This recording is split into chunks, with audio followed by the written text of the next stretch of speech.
Entonces, como les comenté, ya les cargo las correcciones para que puedan ver, o sea, que se active la revisión de la solución y correcciones para que puedan ver.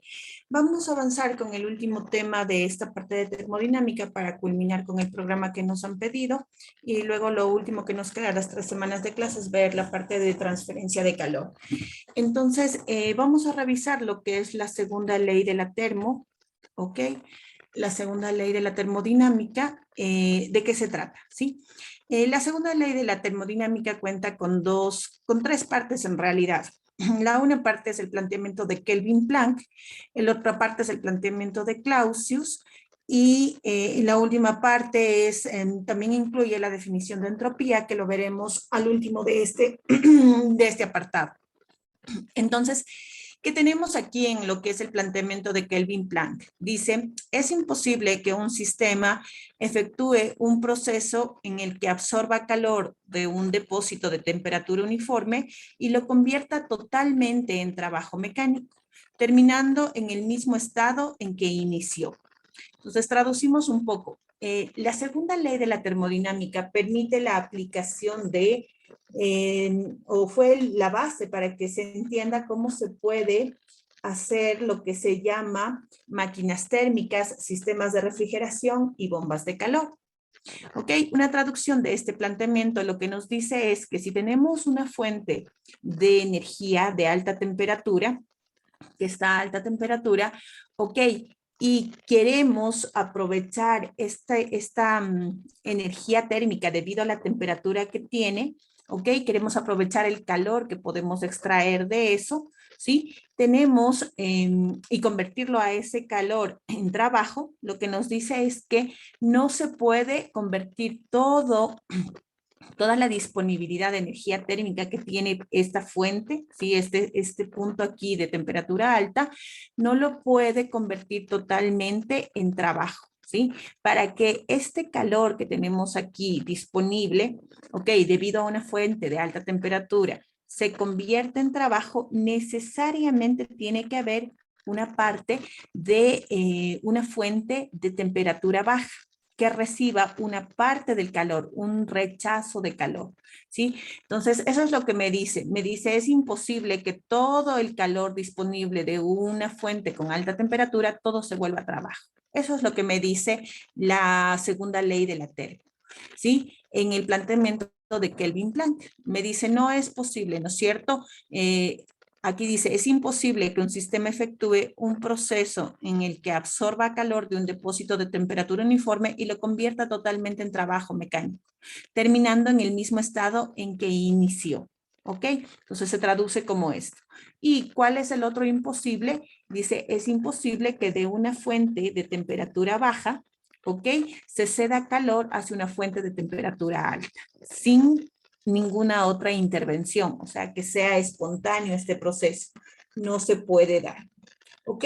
Entonces, es eso lo que tenemos, ¿sí? Y es eso básicamente, ¿sí? Entonces, ¿cuál es el equivalente de la segunda ley de la termo? Es equivalente a decir que no existe el 100% de eficiencia en máquinas térmicas. Es imposible. ¿Sí? Es imposible que si yo quiero aprovechar para transformar el calor en trabajo mecánico, no tenga una fuente, se llama así, de temperatura alta, ¿sí? Y una fuente de temperatura baja. Necesito estos dos, ¿ok? Estos dos extremos son necesarios para que yo aproveche, se dé un flujo de energía térmica, que es el calor, desde un punto de temperatura alta hacia un punto de temperatura baja. ¿Ok?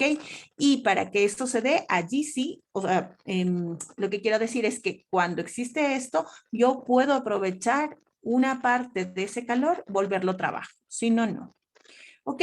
El planteamiento de Clausius nos dice, es imposible que un proceso tenga como único resultado la transferencia de calor de un cuerpo más frío a uno cálido. Igual, esta es la base. Entonces, lo que tenemos en la segunda ley de la termodinámica, el planteamiento de Kelvin-Planck, por un lado, ¿ok? Es el planteamiento de Kelvin-Planck, por un lado, es la base de la existencia teórica, ¿sí? Y justificación del desarrollo de las máquinas térmicas y el planteamiento de Clausius, ¿sí? De la segunda ley de la termodinámica, es la base teórica de la existencia de los sistemas de refrigeración y bombas de calor. Lo que nos dice es, como estaba acá indicado, un poco más específico. Si tengo una fuente de temperatura baja, ¿sí? El calor, ¿sí? No puede fluir instantáneamente o no puede fluir solo hacia una fuente de temperatura más alta. No hay cómo. Para que esto se dé, para que fluya calor desde una fuente de temperatura baja hacia una fuente de temperatura alta, debe haber ingreso de trabajo. ¿Ok? Y nunca va a ser igual 100% eficiente. Entonces, este es el principio de los refrigeradores y de las bombas de calor. Ya vamos a ver, porque lo que hacemos es que fluya calor de un punto de baja temperatura, se lo entrega a un punto de alta temperatura. Eso es un sistema de refrigeración. También es un sistema llamado bomba de calor. Pero para que esto exista, la segunda ley de la termo, dada con el planteamiento de Clausius, nos dice que debe existir un trabajo de entrada. Si no, esto es imposible. O sea, así, directo, espontáneamente sería la palabra, no se da. Y la primera ley, en cambio, como les decía, es la base de las máquinas térmicas y lo que dice es, el calor fluye, si uno si tiene una fuente de alta temperatura, ¿ok? Uno puede aprovechar esa energía térmica para transformarla en trabajo mecánico, pero no es que todo el calor se puede trabajar, se puede, como es, transformar en trabajo. Necesita un punto de temperatura o una fuente de temperatura baja y mientras el calor fluye de un punto de alta temperatura a un punto de baja temperatura, uno aprovecha ese flujo y puede obtener trabajo mecánico, pero no puede ser 100% eficiente. De hecho, están limitadas las eficiencias de las máquinas térmicas y los sistemas de refrigeración y las bombas de calor no tienen eficiencia, lo que tienen son coeficientes COP, se llama, coeficientes de desempeño. Ya vamos a aprender eso. Ok, entonces es el último ítem que vamos a ver. Vamos a ver de qué elementos nomás está, ¿cómo se llama esto? Están conformados las máquinas térmicas, ¿sí? Los sistemas de refrigeración y las bombas de calor para poder terminar. Ok, sin embargo, un poquito antes de culminar con esto de las máquinas térmicas, sistemas de refrigeración y bombas de calor, vamos a revisar un poco lo que se llama intercambiadores de calor. ¿Ya? Vamos a ver el tema de intercambiadores de calor en sistemas abiertos. Pensaba no topar ese tema, sino ya pasarnos directo a las máquinas térmicas. ¿Estamos de acuerdo? Pero sí, va a ser necesario porque nosotros estudiamos ya la idea de una turbina, la idea de una caldera ya estudiamos, ¿ok? La caldera es un recipiente cerrado, la turbina ya la estudiamos, es un sistema abierto que me genera electricidad y nos falta estudiar el condensador. Las bombas no es un sistema complicado termodinámicamente, entonces no es problema, nos falta revisar lo que es intercambiadores de calor. Entonces, yo quería un poquito saltarme este tema de aquí, pero veo que no va a ser posible. Entonces, antes de seguir con este apartado ¿cómo se llama? Con este apartado de las termoeléctricas, sistemas de refrigeración y bombas de calor, vamos a revisar un poquito lo que es intercambiadores de calor. Entonces, les voy a presentar eso. Ok, entonces, como les decía, vamos a revisar este tema de intercambiadores de calor antes de culminar con las aplicaciones de sistemas de refrigeración, bombas de calor y máquinas térmicas, ¿ok? Entonces, en intercambiadores de calor, ¿qué es lo que tenemos?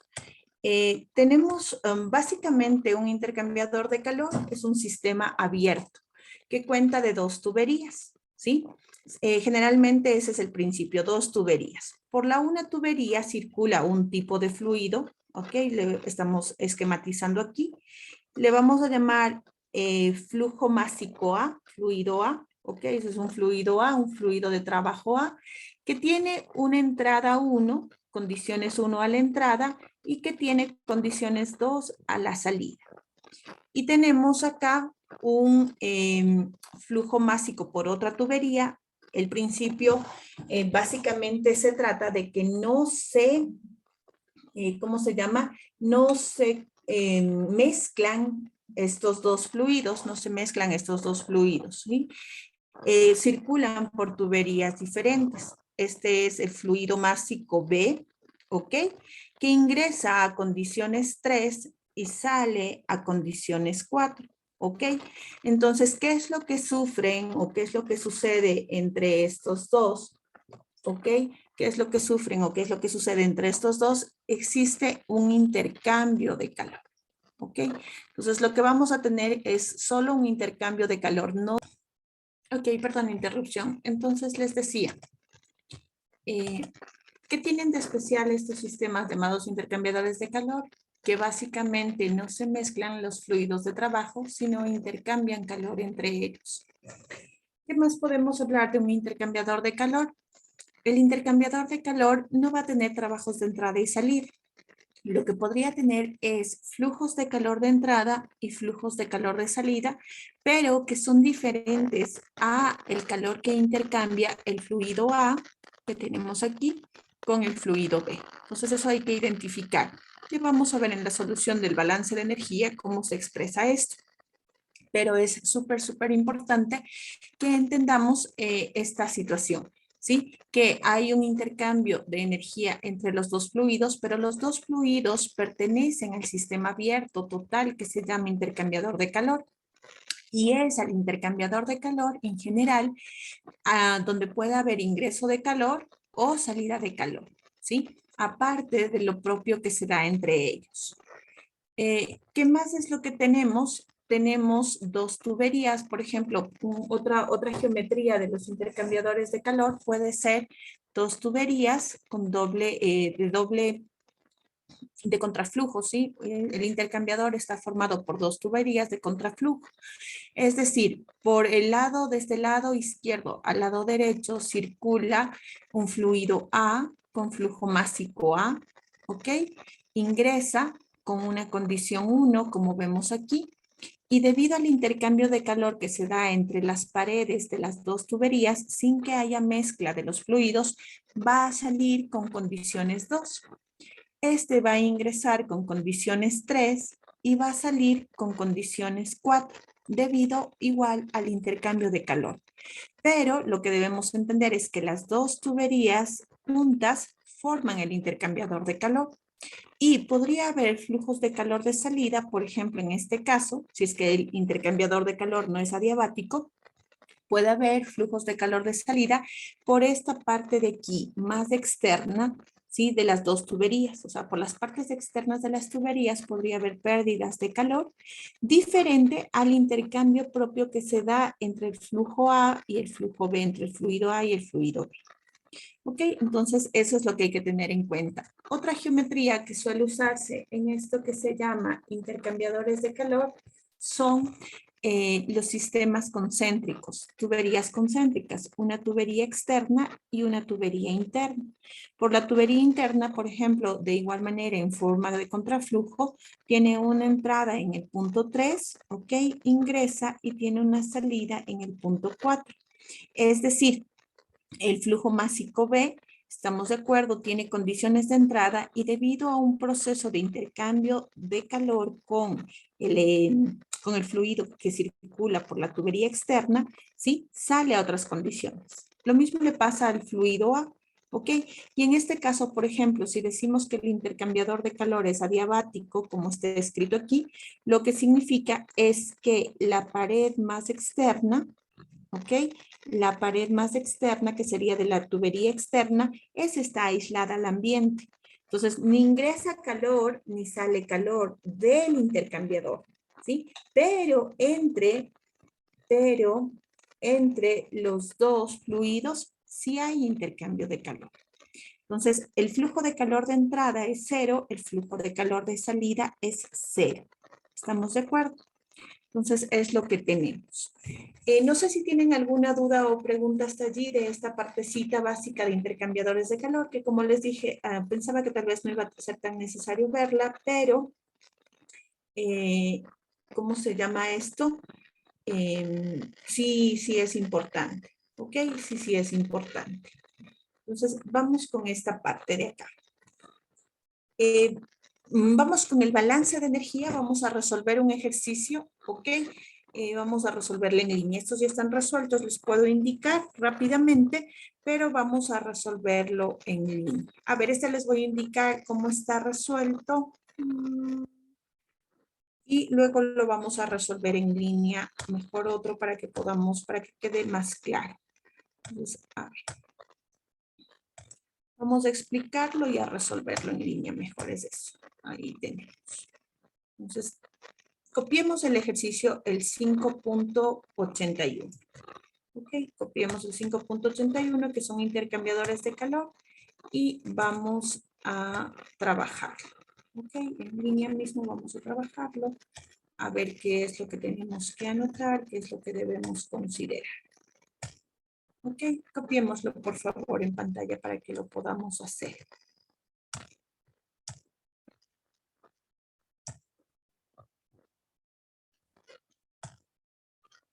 Entonces vamos resolviendo el ejercicio. Sigan conmigo ya en el cuaderno para que no se vayan perdiendo. Entonces, ¿qué es lo que tenemos? Vamos anotando. Entonces, un intercambiador de calor. ¿Cuáles son las cosas primeritas que ustedes deben identificar de ley? Es fluido A y fluido B, ¿sí? Entonces, en este caso, mire, tiene aire, ¿sí? Y le vamos a llamar flujo másico A, ¿ok? Este sería el flujo másico A, ¿sí? Y tenemos el otro elemento que va a ser en nuestro caso el refrigerante, mire, R134A, va a ser el flujo másico B. ¿Ok? ¿Qué es lo que vamos a tener? Vamos a tener condiciones de entrada para el fluido A, ¿ya? Aquí tenemos un volumen específico, mire, tenemos presión y temperatura. Lo que vamos por convención a hacer es decir, el flujo másico A tiene condiciones de entrada 1, ¿ok?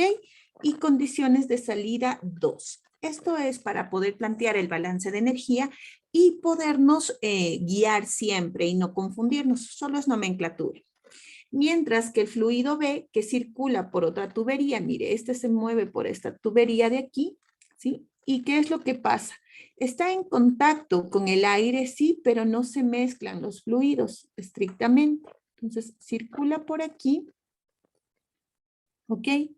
Circula por aquí. ¿Y qué es lo que tenemos? Circula por aquí. ¿Y qué es lo que tenemos? Al B le vamos a decir, tenemos entrada 3 y salida 4. Entrada 3 y salida 4. ¿Ok? Entonces, una vez que hemos identificado los dos fluidos, lo que vamos a hacer es anotar, ¿no es cierto?, las condiciones de entrada del 1, del 2, condiciones de entrada de A1 y salida 2 y 3 y 4 para ver qué es lo que conseguimos en los datos y plantear el balance de energía.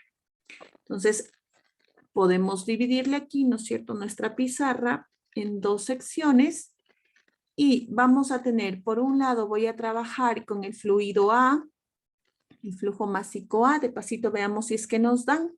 No nos dan para el aire, nos dicen que solo nos da flujo volumétrico, 600 metros cúbicos por minuto, no nos da el flujo másico A, pero vamos a decir que es el aire, ¿no es cierto? ¿Ok? Como valor no tenemos ya.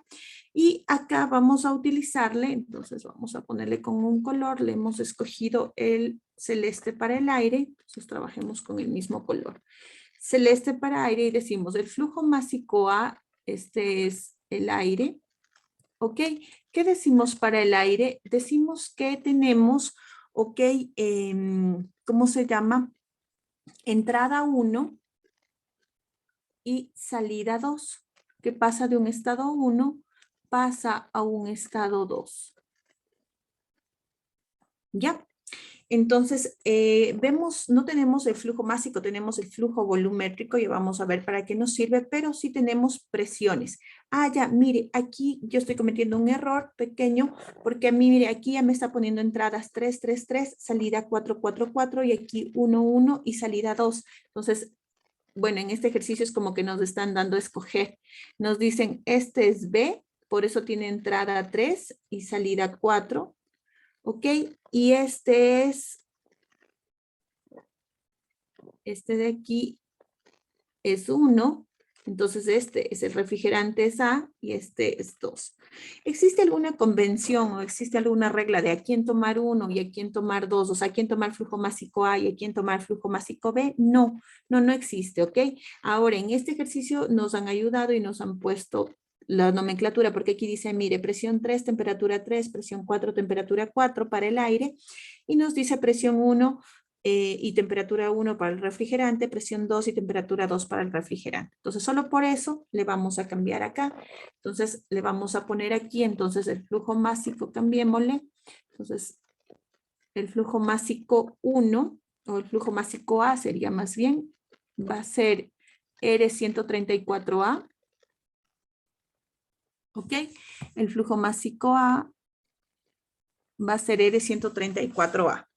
¿Qué más vamos a tener aquí? Entonces, ahora sí, como les digo, esto va a moverse de condiciones 1 hasta condiciones 2.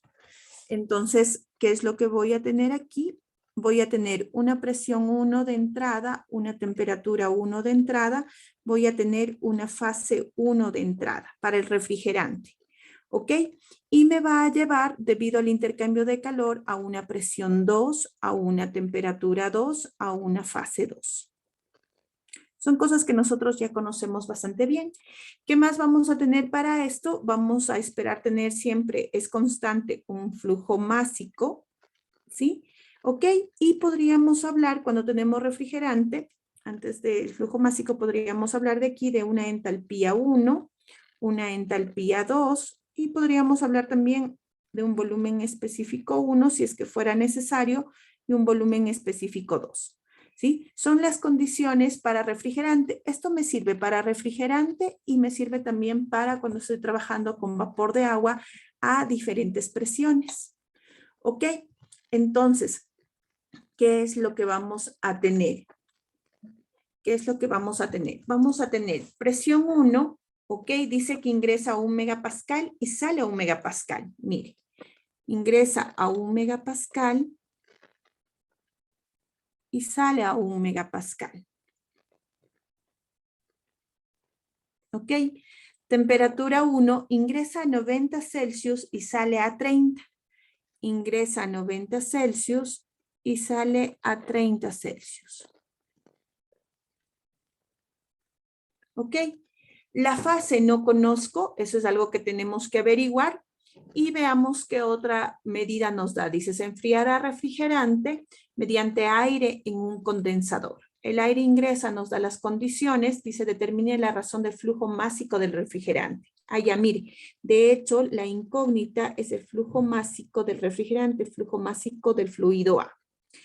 Entonces, por favor, con estos datos rápidamente averigüen en qué fase está el refrigerante a 1 megapascal y 90 Celsius en el estado 1 y en qué fase está a 1 megapascal y 30 Celsius. Por favor, ayúdenme rapidísimo. A ver, me va a ayudar en esta ocasión Carlos Parra. Ayúdeme, Carlos, ¿nos escucha? Carlos Parra.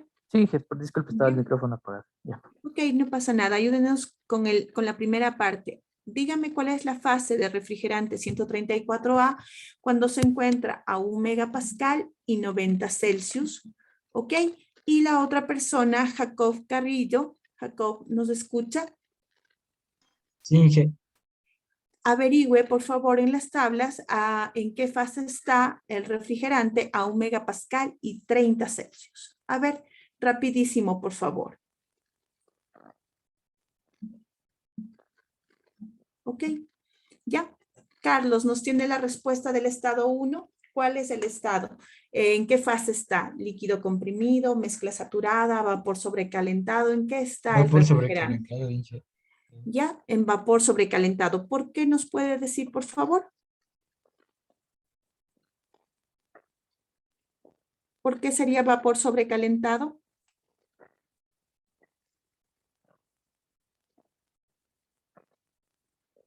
Carlos, es correcto, está en vapor sobrecalentado, pero ¿nos puede decir por qué?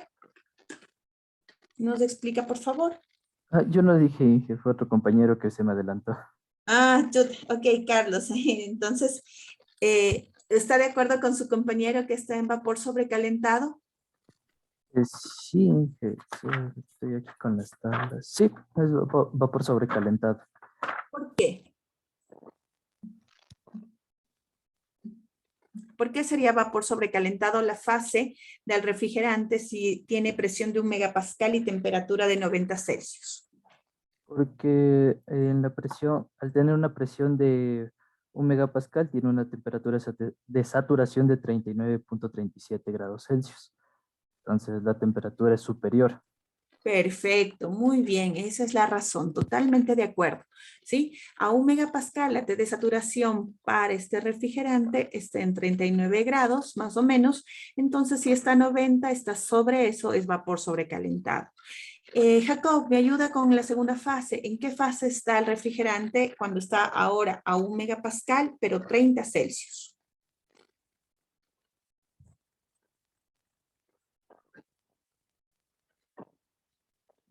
Jacob, ¿nos escucha? Sí, Inge, estoy buscando los valores en la tabla, Inge. ¿Cuál es la T de saturación a 1 megapascal?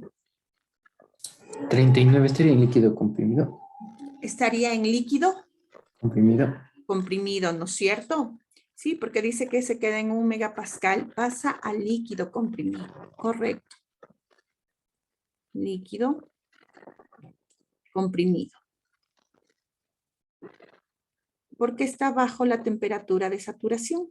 Porque a 1 megapascal era 39 la T de saturación, 90 está sobre, entonces es vapor sobrecalentado, 30 está bajo, entonces está en líquido comprimido. Mire, entonces con eso yo ya sé las fases del refrigerante. Entonces, ¿qué es lo que sucede? Mire, el refrigerante entra, entonces yo puedo hacer un pequeño esquema aquí, ¿sí?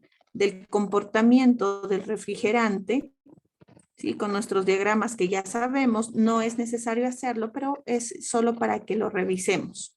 Entonces, mire, ¿qué le está pasando en la campana al refrigerante? Está en una línea de presión de 1 megapascal, está sobre una línea de presión de 1 megapascal. ¿Ok? Esta es una línea de presión de 1 megapascal. ¿Y qué es lo que sucede? Se encuentra, ¿no es cierto?, inicialmente aquí en vapor sobrecalentado cuando entra en el estado 1. Cuando ingresa aquí en el estado 1, cuando ingresa es vapor sobrecalentado, ¿sí? Y se enfría, pero no solo se enfría, mire, se enfría hasta llegar a ser vapor saturado, sigue sobre la línea de presión, condensa, ¿sí? Llega al líquido saturado y baja hasta el líquido comprimido y se encuentra acá en el estado 2. Entonces, ¿qué es lo que le va pasando aquí? Empieza a condensar, a hacerse gotitas. ¿Por qué se hace gotitas? ¿Sí? Y empieza luego ya a circular líquido, líquido saturado, y finalmente se acaba de enfriar hasta salir como líquido comprimido, acá en el estado 2, porque está entregándole calor al aire. ¿Sí? Por eso, entonces, este sistema, ¿cómo se llama? Este sistema se llama un condensador. Es un condensador porque le permite condensarse, en este caso, el refrigerante. ¿Cómo se condensa? Este refrigerante se condensa porque emite calor, pierde calor, ¿ok? Entrega calor al ambiente, no, al aire. Le está entregando calor al aire, que circula por la otra tubería. ¿Ok? Es un flujo de calor. Entonces, ese es un intercambio de calor con el aire. Ok, con eso ya tenemos claras las ideas, los estados, mire, y ahora vamos a trabajar con el otro fluido. El otro fluido, solo estamos anotando datos, ya vamos a plantear el balance del intercambiador de calor y ver cómo se resuelve. Entonces, ¿por qué estamos tratando este como último elemento de los sistemas cerrados? Ok, estamos tratando este como último elemento de los sistemas cerrados porque sí lo voy a necesitar para que tengan claro justamente este proceso de los condensadores y de los evaporadores, lo tengan claro porque son elementos de las máquinas térmicas, de los sistemas de refrigeración y bombas de calor. Como dijimos, es la última parte que queremos ver, pero a esos los vamos a estudiar ya solo como aplicaciones, no con cálculos totalmente, ¿sí? Y con eso hemos terminado nuestra idea básica, nuestro recorrido sobre la termodinámica. Entonces, por eso estamos bien. Ok, entonces, continuando con la idea. Hemos trabajado con el refrigerante, miren lo que le pasa. Ahora vamos a trabajar con el aire. Entonces, ¿qué le pasa al aire? Tenemos, ¿no es cierto?, el aire aquí. Ok, el aire, tenemos el flujo másico B. El flujo másico B va a ser el aire. Y él va a ingresar con condiciones 3 de entrada en su estado, ¿sí? 3, y va a pasar a un estado 4. ¿Ok? Como el aire es un gas ideal, entonces lo que me interesa es presión, temperatura, no me interesa tanto la fase. Y presión 2 y temperatura 2 son lo más importante. ¿Ok? La fase no, porque ya sabemos que siempre va a ser gas ideal. Y lo que a mí me interesaría cuando estoy trabajando con el aire es más bien, ¿se acuerdan? El CP medio del aire. ¿Ok? Es lo que más me interesa, son las variables. ¿Por qué no la fase, las entalpías y los volúmenes específicos? Ahí también podríamos hablar del volumen específico, no tanto, sino más bien el CP, el flujo másico, y ahí sí podríamos hablar del volumen específico. A ver, no pongámosles nomás. Para el aire, la densidad o volumen específico sí podría ser importante. Aquí, otro acá podría darse. Es importante el CP medio del aire y es importante el flujo másico. ¿Ok? Entonces, ¿qué datos tenemos para el aire? ¿Por qué la fase no es importante para el aire? Porque ya sabemos que es un gas ideal y todo el proceso se mantiene en la fase gaseosa como gas ideal. ¿Ok? ¿Sí? Entonces, ¿qué es lo que tenemos? Regresamos. El aire, mire, ingresa a una presión de 100 kilopascales y 27 Celsius. Dice presión 3, perdón, aquí es presión 3 de 100 kilopascales y temperatura 3, perdón, yo me equivoqué, es de 3. Y 27 Celsius. Aquí igual es 3. Acá es 4. Sale a una presión 4 de ¿cuánto? De 95 kilopascales. Mire, la presión para el aire ha caído a que se calienta, ¿no es cierto? El aire en cambio se calienta, pasa de 27 a 60 Celsius. Entonces, mire, ¿por qué se calienta el aire? Porque se llevó el calor que emitió o le recibió el calor al refrigerante. Entonces, le quita calor el aire al refrigerante, el refrigerante condensa, mientras que el aire se calienta. Los volúmenes específicos deben cambiar, es decir, la densidad del aire a la entrada del intercambiador de calor es diferente que a la salida, sí. Entonces aquí pasaría a una temperatura 4 y acá a un volumen específico 4 que podríamos averiguar. El CP del aire promedio siempre se lo trata es un CP a la temperatura media. Entonces hay que sacar la temperatura media y queremos también el flujo másico B. No conocemos esto y esto tampoco conocemos. Tampoco conocemos los volúmenes específicos, ya vamos a llenar si es que es necesario. Pero lo que estamos haciendo es poniendo los datos de un fluido, los datos del otro fluido para entender qué tenemos. Hasta ahí. ¿Alguna duda o pregunta, por favor? ¿Dudas o preguntas, por favor? No. Ok, entonces vamos al siguiente ítem. Una vez que hemos planteado esto, ¿sí? Vamos a escribir el balance de energía para un sistema abierto. Entonces vamos a escribir el balance de energía para el intercambiador de calor. ¿Sí? El balance de energía. Balance de energía para el intercambiador.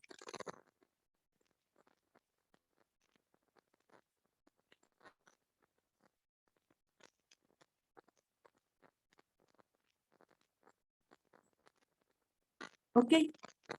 Entonces vamos a decir, el flujo de entrada de energía es igual al flujo de salida de energía. ¿Ok? ¿Qué es lo que tenemos a la entrada del intercambiador de calor? Podemos tener, como siempre, flujos de calor de entrada más potencias de entrada. Eso de ley es general, ¿ya? Después vemos si existen o no.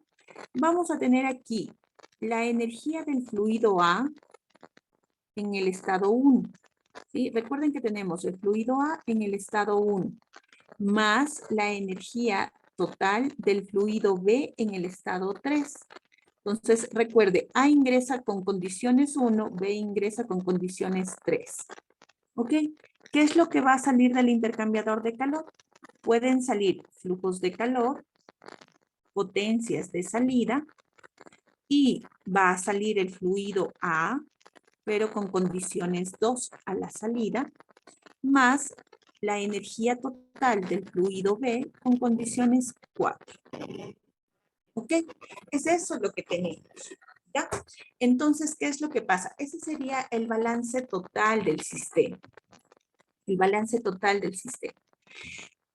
¿Cuáles son los que no van a existir en los intercambiadores de calor? Estos elementos. No, los intercambiadores de calor no generan trabajo ni producen trabajo. ¿Ok? No hay trabajos de entrada y salida en los intercambiadores de calor. Lo que podría haber es flujos de calor de entrada o flujos de calor de salida. Por ejemplo, en este caso, si no me dice nada, entonces se asume que es adiabático.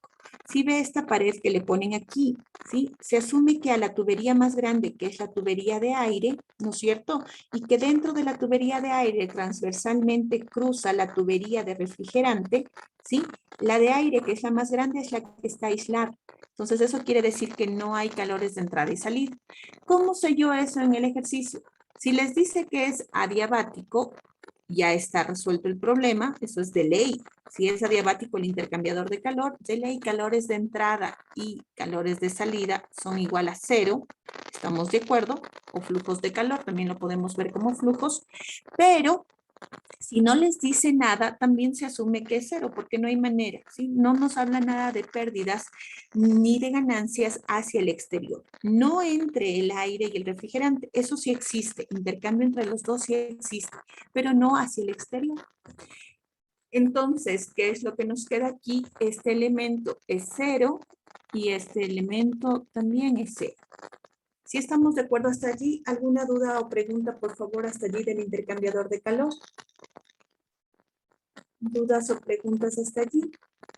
No, Ok, perfecto. Entonces, ahora sí vamos con esta parte. ¿Qué sería la energía, ok, del fluido A?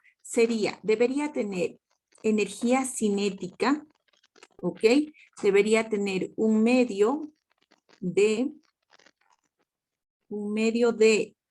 el flujo másico A por la rapidez de entrada 1 al cuadrado, más el flujo másico A, gravedad por altura 1, más el flujo másico A por la entalpía de entrada 1. Todo esto sería la energía del fluido A. ¿Sí? Esto sería el A. Más, ¿qué tendría el B? Tendría un medio del flujo másico B por la rapidez 3 al cuadrado más el flujo másico B por la gravedad por la altura 3 más el flujo másico B por la entalpía 3, que es la entrada. Entonces, miren, este de aquí correspondería al 1, ¿no es cierto? Que es este. Y este de acá correspondería al otro, que es el refrigerante. ¿Ok? Eso a la entrada. ¿Qué tendríamos a la salida? A la salida tendríamos un medio, de igual manera le escribo aquí, un medio, pero lo voy a continuar abajo para que alcance, un medio del flujo másico A por la rapidez 2 al cuadrado, más el flujo másico A, ¿estamos de acuerdo? Gravedad Z2 a la salida, más, aquí tendría flujo másico, voy a hacer más acá, más flujo másico A, ok, por entalpía a la salida 2. Este sería la salida del flujo másico A, más la salida del flujo másico B sería un medio del flujo másico B por la rapidez a la salida, que es 4 al cuadrado, más el flujo másico B, gravedad por altura 4, más el flujo másico B entalpía 4. ¿Ok? Y esta sería la salida, ¿ok? De B. Y esta sería la salida de A. ¿Ok?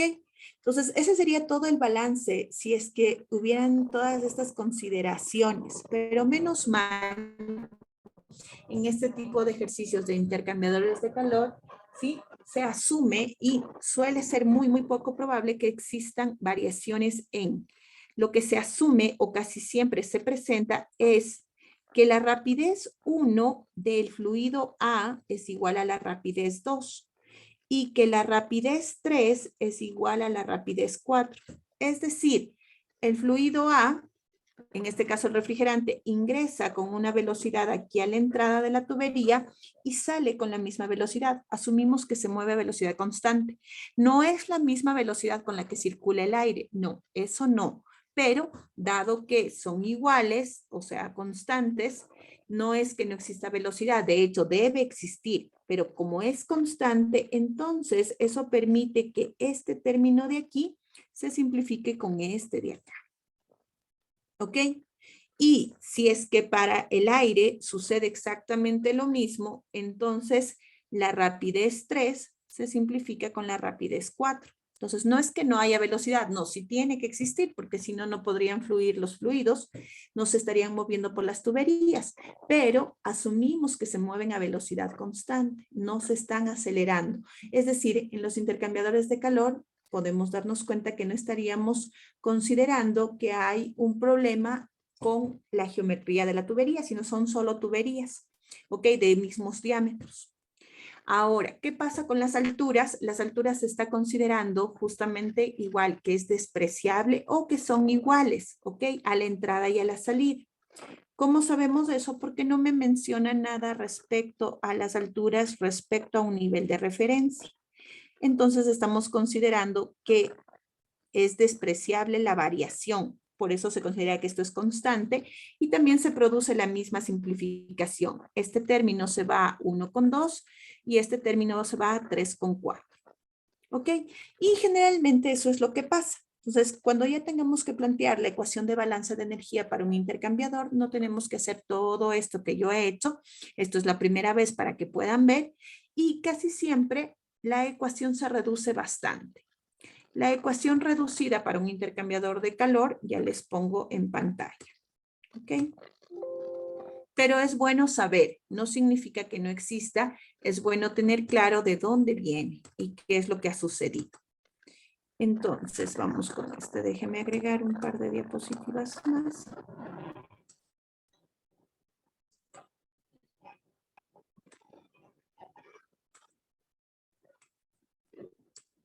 ¿Ok? Y entonces tenemos esto.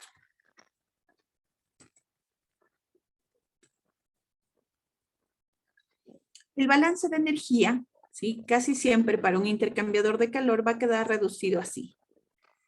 ¿Sí? El balance de energía va a quedar reducido.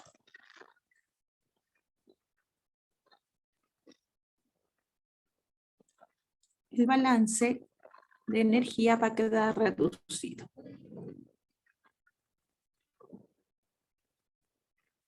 Para el intercambiador, ¿no es cierto? Para el intercambiador va a quedar reducido con la primera parte, flujo de energía de entrada es igual a flujo de energía de salida, eso no, pero casi siempre me va a quedar, mire, lo que se va a presentar es esto, flujos de calor de entrada más flujo másico A por entalpía 1, eso es lo que me va a quedar. ¿Ok? Más flujo másico B por entalpía 3. ¿Ok? Flujo másico B por entalpía 3. Y va a ser igual a flujos de calor de salida más flujo másico A por entalpía 2.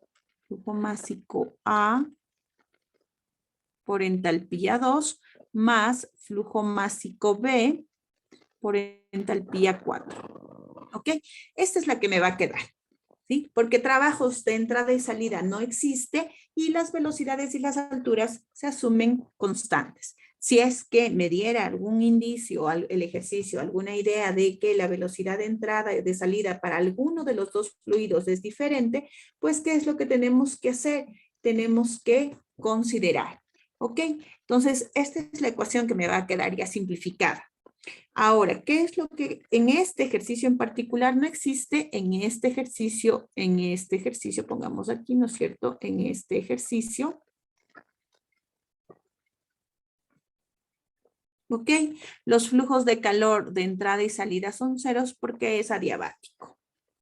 Y me queda entonces escrito como flujo másico A, entalpía 1, y voy a pasarle, mire, este que es flujo másico A al otro lado, me va a quedar, va a pasar a restar sacando factor común H1 menos H2, mire. Y al otro lado me va a quedar flujo másico B, ¿ok? Entonces lo que hice aquí es unir este con este y voy a agrupar este con este al otro lado. Al otro lado me va a quedar flujo másico B, ¿ok? Entalpía 4 menos entalpía 3. Y esto es importante, hay que respetar los signos de H1, H2, H3, H4 en función de a quién le hayamos puesto. ¿Ok? De a quién. Entonces, mire, ahora sí, este es el balance de energía del intercambiador que estamos resolviendo, de este intercambiador aire-refrigerante. Entonces, le llamamos flujo másico A al refrigerante y decimos lo siguiente. El flujo másico del refrigerante, ¿ok? Por la variación de entalpía del refrigerante. Va a ser igual a ¿qué? Al flujo másico del aire por la variación de entalpía del aire. ¿Ya? Y esto entonces, ¿qué es lo que pasa? Mire, esto tiene un nombre que se aprende cuando se revisa algo que se llama calorimetría básica o física térmica. Nosotros no hemos visto eso, hemos ido directo a la física, a la termodinámica de ingeniería, ¿ok? Pero suele pasar, a veces uno estudia esto o algún rato le nombran la calorimetría o una física térmica y uno dice, ¿es diferente a lo que aprendimos? No, es lo mismo. Entonces, mire, el flujo másico del refrigerante multiplicado por su variación de entalpía se le llama calor, ¿ok? Y en este caso es un calor, el refrigerante pierde calor. Es un flujo de calor que pierde. Va a ser igual a ¿qué cosa? El flujo másico del aire multiplicado por la variación de entalpía se llama flujo de calor que gana. El aire gana calor, el refrigerante pierde calor. Entonces, se llama así, el calor que pierde un fluido es igual al calor que gana el otro fluido. Esto de aquí, que está en morado, se denomina calorimetría. Es el principio de la calorimetría, que es una física térmica, es una física más general. ¿Cómo se estudia en la termodinámica? Pues con entalpías. ¿Qué ha sido para nosotros los calores ganados y los calores perdidos? Son flujos másicos por variaciones de entalpía. Es decir, la entalpía es una propiedad estrictamente más formal, ¿sí?, que los de los calores, pero ya sabemos de qué se trata la calorimetría, ¿sí? Y no confundir calor que gana un sistema con calor que pierde el otro con calores de entrada y salida. Esos son entradas y salidas desde el exterior hacia el intercambiador, mientras que estos son intercambios entre los dos fluidos. No sé si estamos de acuerdo hasta allí. ¿Tienen alguna duda o pregunta, por favor, para continuar? Preguntas, dudas, por favor. ¿Ok? No. Entonces, ¿qué es lo que pasa ahora sí? En este ejercicio, ¿sí?, simplemente queremos despejar el flujo másico del refrigerante. Entonces, el flujo másico del refrigerante, del R134A, va a ser igual a ¿qué? Va a ser igual al flujo másico del aire, va a ser igual al flujo másico del aire multiplicado por la variación de entalpía del aire, dividido para la variación de entalpía del refrigerante. ¿Ok? ¿Qué es lo que sucede? ¿Cómo se calcula? ¿Cómo se calcula la variación de entalpía para el aire? Flujo másico del aire continúa y la variación de entalpía se calcula como Cp medio del aire por delta temperatura. ¿Ok? Por la variación de temperatura que sufre el aire.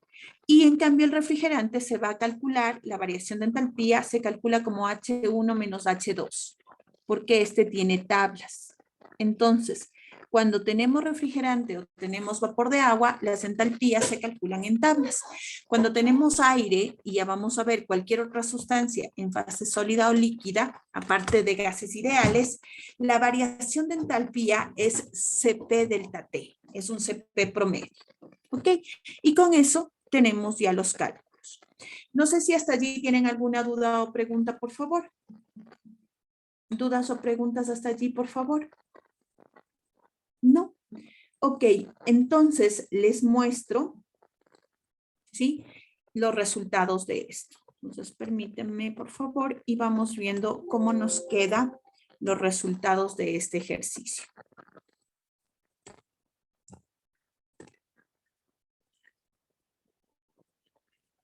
Ok, vamos viendo los resultados. Entonces, nosotros queremos calcular, ¿no es cierto?, el flujo másico del aire, queremos el Cp del aire, por el delta de temperatura que sufre el aire y H1 menos H2. Entonces, ¿de dónde sacamos H1 y H2?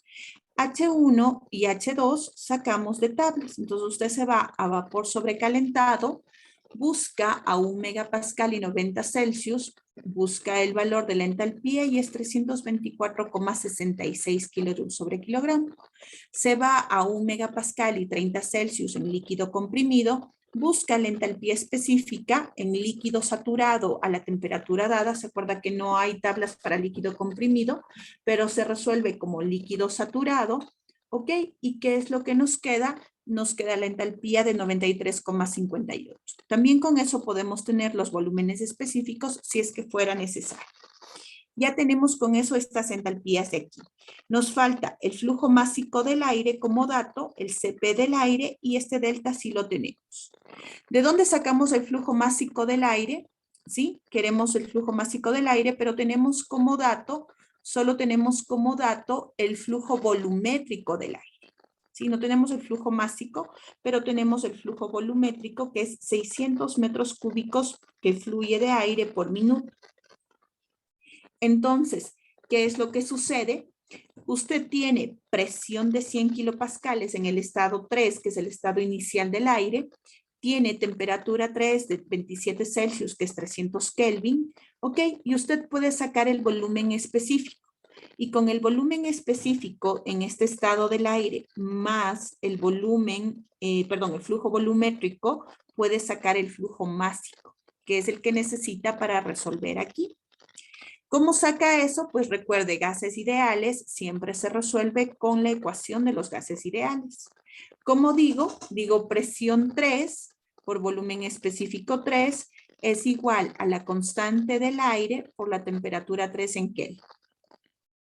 Podemos observar aquí los cálculos. Volumen específico 3 es igual a 0,2870 kilopascales por metro cúbico sobre kilogramo Kelvin.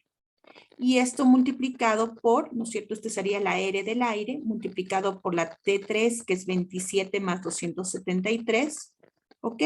Y dividido para la presión 3, que es 100 kilopascales. Hace esta operación y saca que el volumen específico es 0,861 metros cúbicos sobre kilogramo. Con este volumen específico, ¿estamos de acuerdo?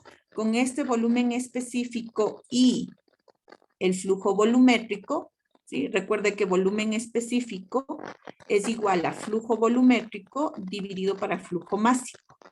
Saca el flujo másico del aire. El flujo másico del aire es 600 metros cúbicos por minuto dividido para 0,861 metros cúbicos sobre kilogramo. y le queda el flujo másico del aire, 696,86 kilogramos por minuto. ¿Ok? Entonces, ¿qué nomás tenemos ya de esta ecuación? Que es la que necesitamos. Tenemos las variaciones de entalpía, las de acá abajo del refrigerante. Tenemos el flujo másico del aire. Tenemos la variación de temperaturas. Les ponemos en Kelvin para poder trabajar adecuadamente. Y nos falta solo el CP medio del aire. ¿Ok? ¿De dónde sacamos el CP medio del aire? Necesitamos, como vemos aquí en pantalla, una temperatura media. Entonces tenemos la temperatura de entrada para el aire 3 más la temperatura de entrada para el aire 4 dividido para 2. La temperatura de entrada era 27, ¿ok? La una era, déjeme acordar, aquí podemos revisar, 27 la entrada y la salida 60. Entonces es 333 más 300.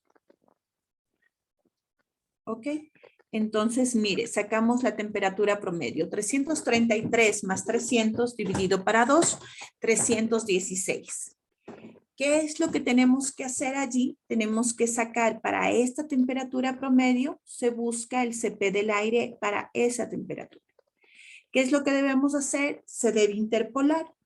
La temperatura aquí está a 300 Kelvin y a 350 tengo para el aire. A 300 el CP del aire vale 1,005, mientras que para 350 vale 1,008. Si interpola para la temperatura de 316,5, le sale 1,006. ¿Ok? Entonces ahora sí tiene todos los datos para el ejercicio.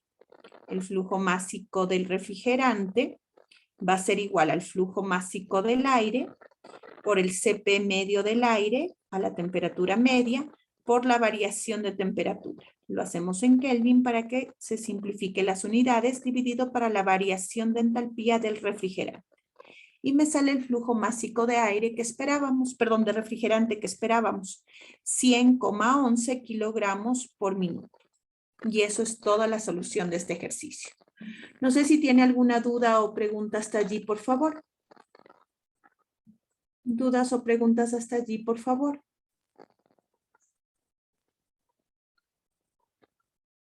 Profe, yo tengo una duda. Claro.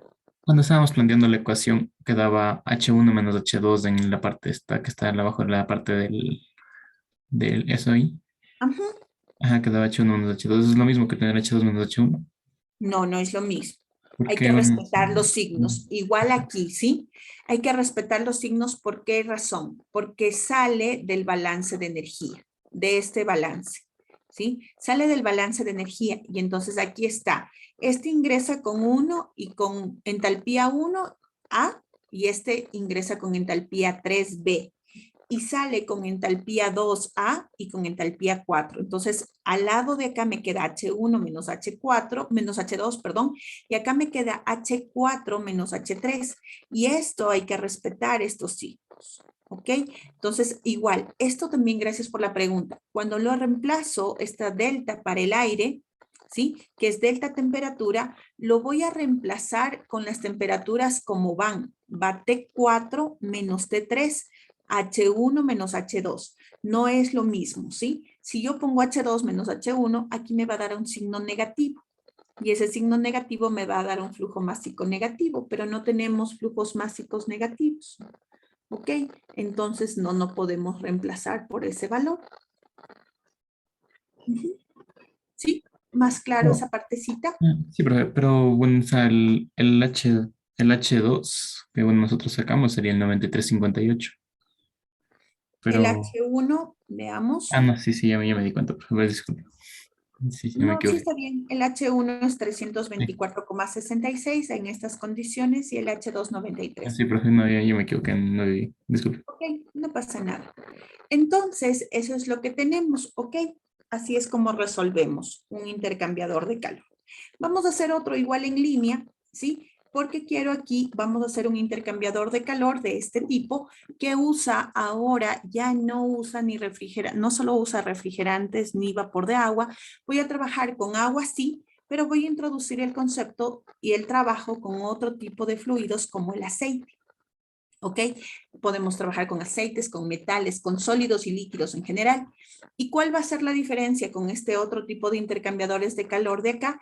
Que nosotros ya podemos resolver que estos funcionan con refrigerantes y con agua, con vapores o gases ideales, y sabemos porque sabemos utilizar tablas. Estos de aquí, este es un último ítem que quiero revisar, es cuando estamos trabajando con sólidos y líquidos, ¿ok? Y agua, generalmente suele ser sólidos, líquidos, metales, diferentes sustancias, alimentos, etcétera. Pero ¿qué es lo que va a pasar con este tipo de elementos? Vamos a trabajar a presión atmosférica, que suele ser también muy común. Entonces, todo lo que son vapores y gases ideales suele trabajarse en sistemas presurizados, ya sean aumentando sobre la presión atmosférica o bajo la presión atmosférica. Es decir, controlamos la presión para controlar las fases de las sustancias y las condiciones de entrada y salida. Mientras que también existen otro tipo de intercambiadores de calor que también son parte de la industria, ¿ok? Que se trabaja con alimentos, metales, cárnicos, productos químicos, etcétera. Suele ser muy común trabajar con agua, no se mezclan, recuerden, no se mezclan químicamente. De hecho, circulan por tuberías diferentes, pero intercambian calor. Y vamos a aprender cómo se calcula el calor para este tipo de fluidos, ¿ok? Y, y con eso vamos a aclarar o vamos a conceptualizar ya finalmente la idea de calor para que ya quede fija, ¿sí? Y con eso concluiríamos toda la revisión de los diferentes fluidos que nos han pedido, ¿sí? Todos los fluidos que podemos en general, ¿no? Los básicos de la industria, vapores, gases ideales, refrigerantes y hablamos de combustibles, aceites, alimentos, cárnicos, materiales sólidos en general, porque todos funcionan con una misma ecuación que vamos a aprender. Entonces, copiemos por favor este ejercicio que tenemos en pantalla. Dice así: un intercambiador de calor de tubos concéntricos con pared delgada de contraflujo se usa para enfriar aceite y nos dan el CP del aceite, 2,20 kilojoules sobre kilogramo grado Celsius, de 150 grados a 40. Entonces, mire, va a tener por aquí un fluido, aquí yo le he llamado flujo másico A, al aceite, ingresa por un flujo a un flujo de 2 kilogramos por segundo a la temperatura de 150. Ese es estado 1. Pasa por el intercambiador de calor, es decir, se enfría y sale a 40. No me habla nada de presiones, ¿ok? Ni de fases. Entonces asumimos que está a presión atmosférica. El agua, dice, entra por esta otra tubería, mire, ¿sí? Por acá va a ingresar el agua, no se mezcla con el aceite, cuidado, o sea, no es que se mezclan los dos fluidos, solo van por tuberías diferentes, pero intercambian entre ellas energía térmica. Yo le he llamado flujo másico B, tiene una condición de entrada 3, dice que ingresa a 22 Celsius y justamente sale, no sabemos a qué condición sale, es la pregunta, ¿ok? Y lo que no nos dice tampoco es a qué presión funciona. Entonces, cuando no nos dice a qué presión funciona, se asume que es a presión atmosférica, es decir, a una atmósfera de presión. Si es que el sistema no estaría aislado, mire, las dos tuberías están dentro de esta cajita que nos muestra aquí. Si nos diría que la caja pierde calor al exterior o gana calor del exterior, hablaríamos de que tenemos un flujo de calor de salida o de entrada. Pero si no me habla de eso, se asume que es adiabático. ¿Ok? ¿Estamos de acuerdo hasta ahí, por favor, de este intercambiador de calor? Ok. Vamos con el planteamiento de los datos. Del planteamiento de los datos tenemos. ¿Qué es importante? Escogemos un fluido. Aceite, ¿sí? Le llamamos flujo másico A, 2 kilogramos por segundo. ¿Cuál es lo importante para alimentos sólidos, sustancias químicas como combustibles u otros tipos de químicos en general? ¿Qué es lo que define básicamente o qué les define básicamente? Presión, temperatura, fase y CP, ¿sí? es lo que necesitamos. En los vapores, en cambio, es presión, temperatura y de ley fase, porque vimos que tenemos algunas oportunidades de fases diferentes. ¿Qué es lo que va a suceder con el aceite? Pasa de un estado 1 a un estado 2. Como no me habla nada sobre la presión, se asume que al inicio está a presión de una atmósfera a la entrada y a la salida también está a presión de una atmósfera. Temperatura de entrada 150 Celsius, temperatura de salida 40 Celsius y nos falta averiguar la fase. Y que es importante el CP, 2,20 kilojoules sobre kilogramo grado Celsius. Datos del aceite. Vamos con datos del agua. Datos del agua. Aquí tenemos agua. Flujo másico B le llamamos. Dice que es 1,5 kilogramos por segundo. Pasa de un estado 3 que vemos aquí, pasa a un estado 4. ¿Ok? Y de igual manera, como no me habla nada acerca de la presión a la que suceden estos, ¿cómo se llama esto? Estos procesos, decimos que la presión 3 es una atmósfera de presión y la presión 4 también es una atmósfera de presión.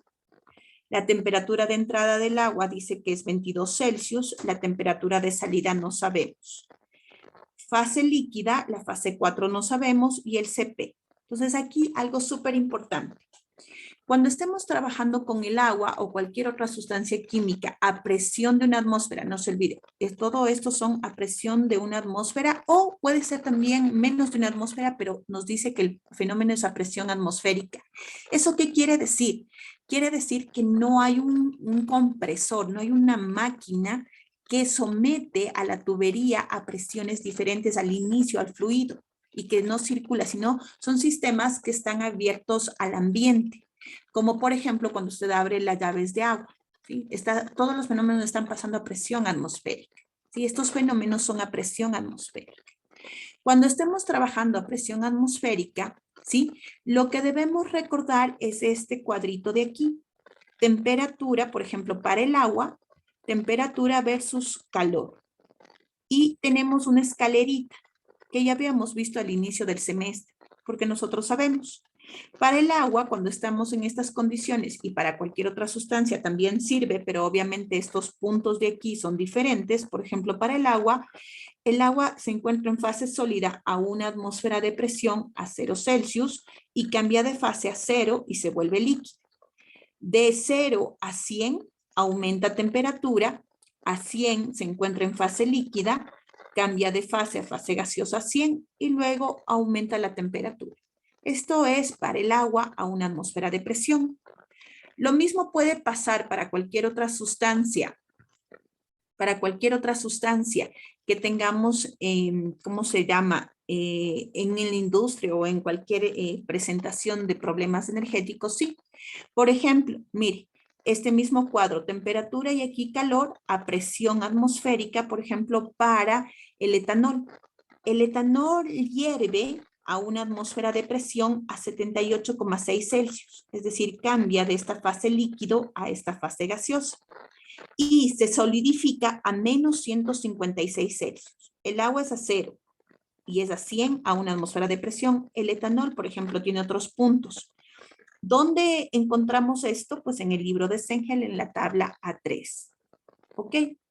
Entonces, ahora sí, ¿por qué es esto importante? Porque decíamos que queríamos averiguar la fase del agua. El agua, que está a una atmósfera de presión y está a 22 Celsius, entonces está en fase líquida. ¿Ok? Dependiendo de la temperatura a la que salga, vamos a averiguar la fase.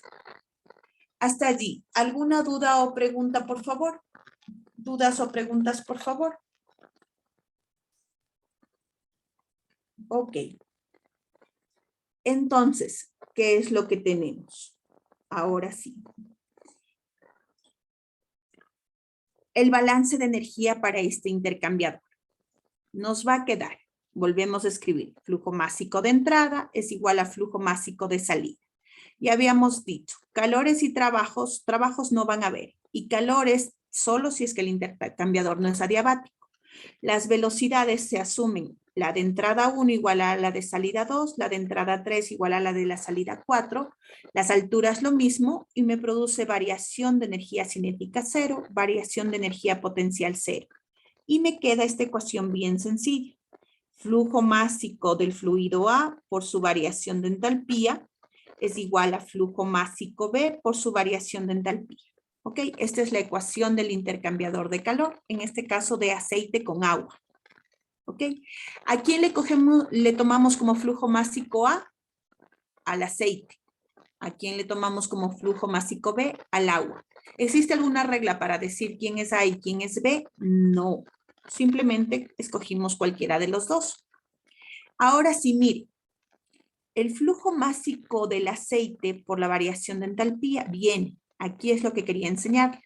¿Cómo se calcula la variación de entalpía para sustancias en fase sólida y líquida? ¿Sí? Y también gaseosa, como gases ideales. ¿Cómo ha sido? Cp delta T. ¿Ok?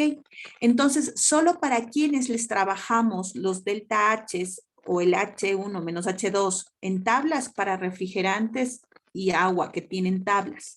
También hay H's para gases ideales, ¿sí? Pero para no complicarnos, nosotros le vamos a dejar solo para refrigerante y agua. Y el resto de sustancias, ¿cómo se calcula su variación de entalpía? Cp delta T. Donde Cp ya vamos a ver qué es en este momento, que es el calor específico, y delta T es la variación de temperatura.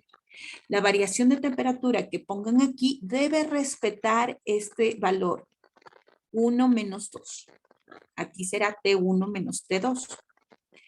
¿A qué va a ser igual el flujo másico del aceite por su variación de entalpía? Va a ser igual al flujo másico del agua por su variación de entalpía. Pero el agua, cuando le estemos trabajando a presión de una atmósfera, ¿sí? Que está en fase líquida, también es Cp delta T. ¿Sí? ¿Cuándo vamos a buscarle esto? En tablas, cuando estemos trabajando a presiones que no sea una atmósfera de presión. ¿Ok? Ahí sí usamos tablas y vemos la fase del agua.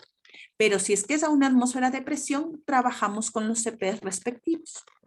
Y entonces, para el agua también es Cp delta T la variación de entalpía. Y nos queda igual que en el otro intercambiador. El flujo másico del aceite por el Cp del aceite por la variación de temperatura del aceite tiene que ser igual al flujo másico del agua, el Cp del agua por el delta T del agua. ¿Y qué significa esto? El aceite se enfrió, ¿no es cierto? Entonces es un flujo de calor que se pierde. El flujo de calor que pierde el aceite, ¿quién gana? El agua.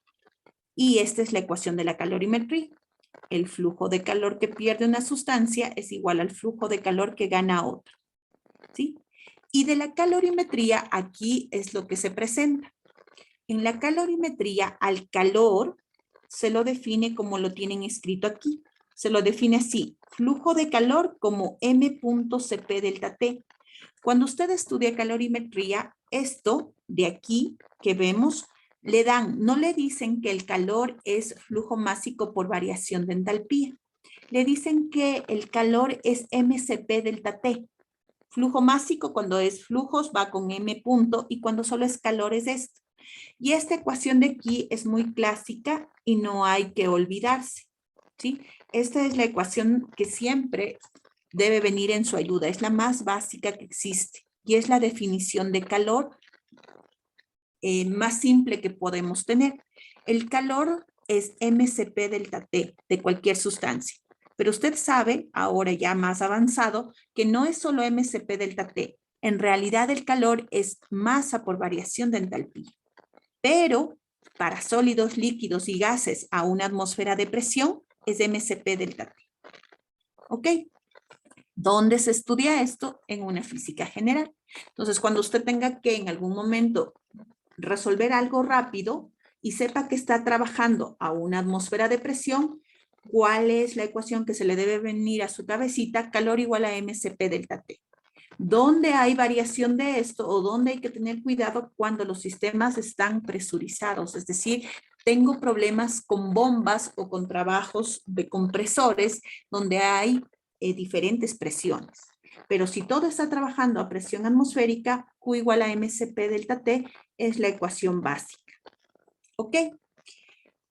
En función de eso, ok, planteemos formalmente para acabar esta clase lo que hemos venido estudiando, pero no lo habíamos definido. Hemos hablado del calor un montón de veces, pero nunca le definimos. Le vamos a definir ahora sí. El calor se lo representa generalmente con la letra Q mayúscula. Sus unidades son los kilojoules en el sistema internacional y se define el calor es energía térmica en transferencia debido a una diferencia de temperatura o entalpía. ¿Ya? Es eso. Entonces, ¿qué es el calor?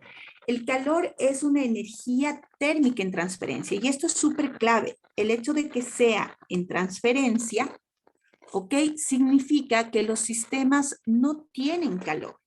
Los cuerpos, los fluidos, los sistemas, las masas, como quiera llamarle usted, no tienen calor. Lo que tienen es la posibilidad de transferir calor. Pero ¿por qué se puede transferir calor en un sistema? En un sistema se puede transferir calor si hay una diferencia de temperatura o de entalpía. Si no hay una diferencia de temperatura o de entalpía, el calor no fluye. ¿Sí? Y esa es la ley cero de la termodinámica. La ley cero de la termodinámica dice que cuando dos cuerpos o dos sistemas están a la misma temperatura, están en equilibrio térmico. Y si están en equilibrio térmico, no fluye calor. ¿Ok? ¿Qué más debemos saber? El calor, ¿sí? Para sólidos, líquidos y gases, cuando estamos trabajando, como nos indica aquí, a una atmósfera de presión, se define como mcp delta T, donde Cp ya les digo qué es el calor específico, ya le vamos a definir. M es la masa y delta T es la variación de temperatura. Esto se suele llamar calorimetría. Y un poquito más avanzado, cómo se define el calor cuando ya estamos trabajando con especies químicas en tablas, el calor es masa por variación de entalpía. ¿Ok? ¿Qué es lo que pasa con el calor? Vuelvo a insistir. El calor es energía térmica en transferencia debido a diferencia de temperaturas o entalpías. El calor solo puede ser calor ganado o calor perdido. ¿Sí? Es decir, los sistemas solo pueden ganar calor o perder calor. ¿Por qué es importante este concepto? Porque no existe el concepto de frío. Formalmente, el frío no puede moverse. ¿Qué es lo que puede moverse? El calor, la energía térmica en transferencia. ¿Sí? Es decir, ¿y qué es la energía térmica? La energía térmica era el movimiento, ¿no es cierto? Es una expresión de los movimientos moleculares, ¿sí? De lo que están hechos los diferentes sistemas. Entonces, ¿qué es el calor? Es el paso de vibraciones, ¿ok? Pero el calor es la parte de las vibraciones que se están transfiriendo. Entonces, un sistema no tiene calor.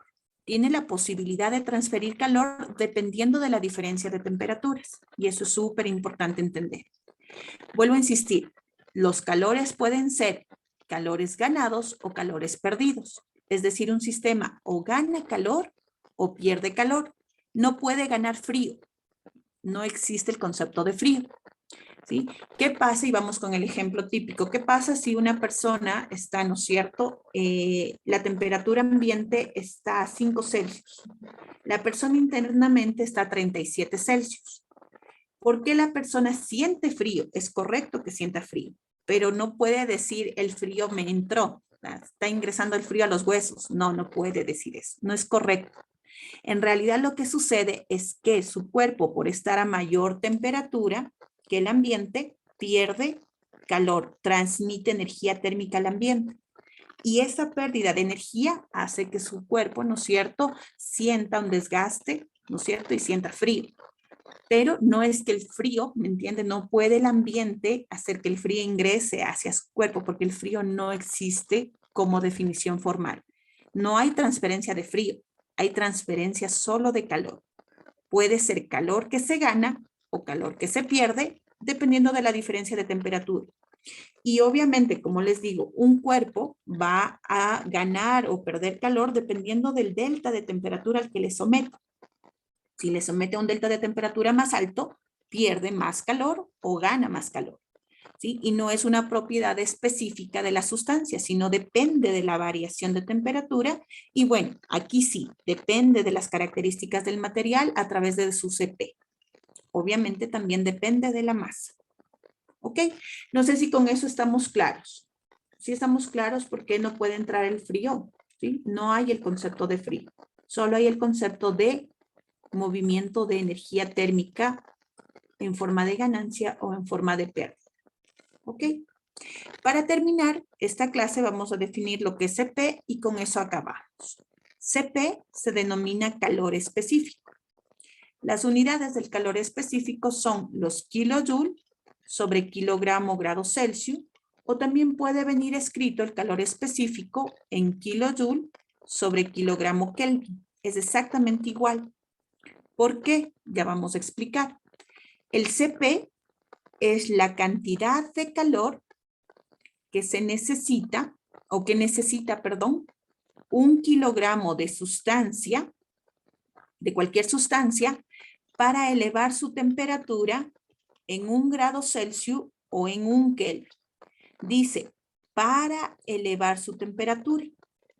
Cuando dice para elevar su temperatura, significa variación de temperatura de 1 Celsius igual a variación de temperatura de 1 Kelvin. Por eso es que esto de aquí es por Celsius o por Kelvin, porque es por variación.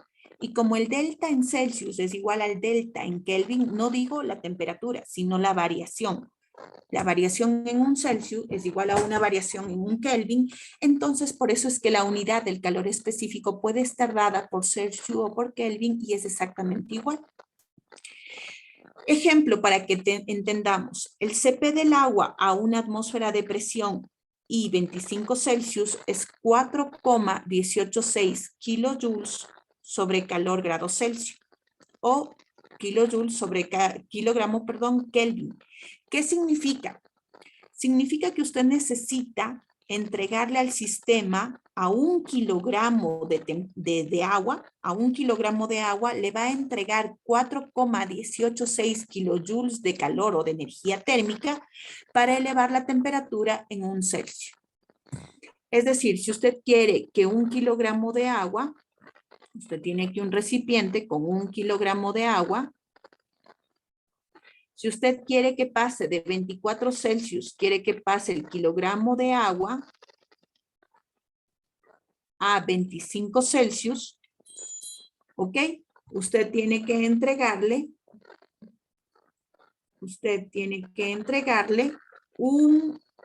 una cantidad de calor, de energía térmica de 4,186 kilojoules. ¿Ok? Y eso es propio, es decir, este valor del CP, esa sí es una característica intrínseca de cada sustancia, es decir, está tabulado. Algunos CPs dependen de la temperatura, para algunas sustancias sí, como por ejemplo para los gases ideales, también hay un poco de variación para el agua y algunos metales. Para otros el CP es constante sin importar la temperatura ni la fase de la sustancia. ¿Ok? Hay algunas sustancias que su CP cambia dependiendo de la fase de la sustancia, así es, y eso está tabulado, pero es una propiedad del material, ¿ok? Que se encuentra en tablas. Entonces, así es como vamos a trabajar para cuando tenemos sólidos y líquidos. La otra clase acabamos de revisar otro ejercicio parecido a este, igual en línea, y con eso damos por terminado esta parte de intercambiadores de calor. Les mando un deber y también voy a tomar una evaluación de esto, ¿ya? Con eso ya me queda solo la última partecita de explicarles las aplicaciones. No vamos a poder hacerlas con un montón de cálculos porque son bien largos, hacer sistemas termodinámicos, pero sí van a poder entender que los elementos principales de una máquina térmica, como habíamos visto, de un sistema de refrigeración, de una bomba de calor, ¿ok? Es básicamente, ¿sí? Una caldera, que es una olla, es un sistema cerrado, una turbina, que es un sistema abierto, que ya habíamos visto que genera electricidad, y un condensador, que es un intercambiador de calor. Y una bomba que termodinámicamente sí no cambia. La bomba no hay el problema de ingreso o salida de calor, no hay un balance para la bomba. Y esto unido, entradas y salidas de cada uno de estos elementos, me da una aplicación, por ejemplo, una termoeléctrica, una máquina térmica, un motor, etcétera, etcétera. ¿Sí? Lo mismo sucede con los elementos al revés, que se llaman, ¿ok? Que es para una, ¿cómo se llama? Para un sistema de refrigeración. Allí, déjenme ver, veremos ejercicios, pero básicos de esto. Allá, y aquí tendremos un sistema de refrigeración. Allí, en cambio, tendremos un evaporador, un compresor, un condensador y una válvula de estrangulación. El compresor ya lo vimos, ¿ok? Y el evaporador y el condensador son intercambiadores de calor. Entonces, con eso podremos entender claramente los sistemas de refrigeración, las bombas de calor y las máquinas térmicas en general. Y daremos por concluido la revisión general de la termodinámica. Porfa, les dejo entonces pendiente un ejercicio más de esto de intercambiadores. Les dejo un par de videos también de otro curso en donde vimos otros ejercicios parecidos a estos. ¿Ok? Y ¿qué más? Y como les digo, les mandaría un deber porque